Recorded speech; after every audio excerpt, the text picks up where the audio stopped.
Hello friends, પનીરના લાડુ બનાવવા માટે સૌથી પહેલાં આપણે અહીંયા પનીર લેશું અને પનીરને આપણે હાથેથી મેશ કરી લેવાનું છે.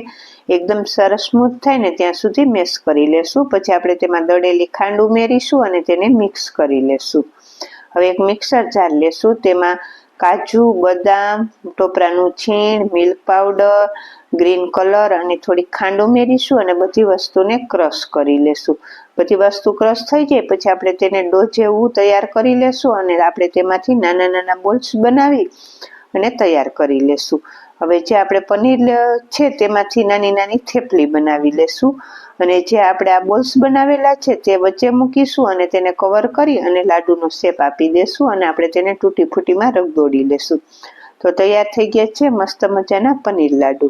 ફૂલ વિડીયો જોવા માટે પેજને લાઈક કરો અને ચેનલને સબસ્ક્રાઈબ કરો. તો તૈયાર છે મસ્ત મજાના પનીરના લાડુ.